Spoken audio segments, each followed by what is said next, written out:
La poesía épica fue un género literario, también de carácter oral y popular, que se cultivó en muchos países europeos en la Edad Media. Los poemas épicos escritos en lengua castellana reciben el nombre de cantares de gesta y vivieron su esplendor entre los siglos XII y XIV, época en la que las trifulcas entre musulmanes y cristianos eran frecuentes y las intrigas nobiliarias en los reinos cristianos estaban a la orden del día. Los cantares de gesta son poemas narrativos, es decir, cuentan una historia en verso. Su argumento se ocupa en la narración de las hazañas heroicas de un personaje legendario. Estos cantares se agrupan en ciclos, según su temática. El ciclo épico más célebre de nuestra tradición es el ciclo del Cid. A este pertenece el poema o cantar de Mío Cid, que es, además, una de las pocas obras del género que han llegado conservadas hasta nuestros días y también la más extensa, alrededor de 3000 versos tiene.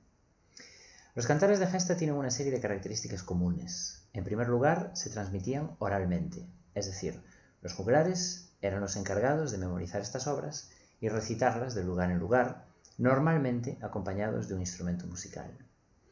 Desde un punto de vista formal, los cantares de gesta están escritos en versos alejandrinos, de 14 sílabas o más, divididos por una pausa llamada cesura, en dos mitades que se conocen por el nombre de hemistiquios. Estos versos se agrupan en tiradas irregulares, esto es, conjuntos que pueden tener un número variable de versos. Pueden ser 10, 15, más o menos. La rima es, asimismo, asonante. Es frecuente el uso de un lenguaje formular, repetitivo, que facilita su memorización a los juglares.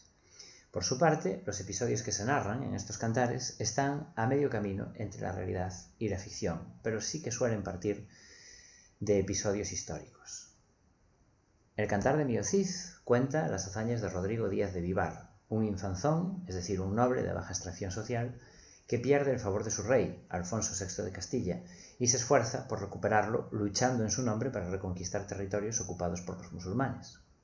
Paralelamente, se narra la lucha del Cid por recuperar su honra familiar, ya que sus hijas habían sido maltratadas por los infantes de Carrión, sobrinos de Alfonso VI, y el héroe debe reclamar una compensación a esta afrenta. Se cree que el cantar fue compuesto por dos juglares, a los que se conoce como de Medinaceli y de San Esteban de Gormaz, pues de esos lugares se cree que eran. Como rasgos generales, cabe destacar, en primer lugar, la humanización de los personajes, los cuales están escritos con verosimilitud, es decir, de forma creíble. Por ejemplo, el Cid es un soldado fiero, pero también llora y se conmueve cuando la situación lo requiere.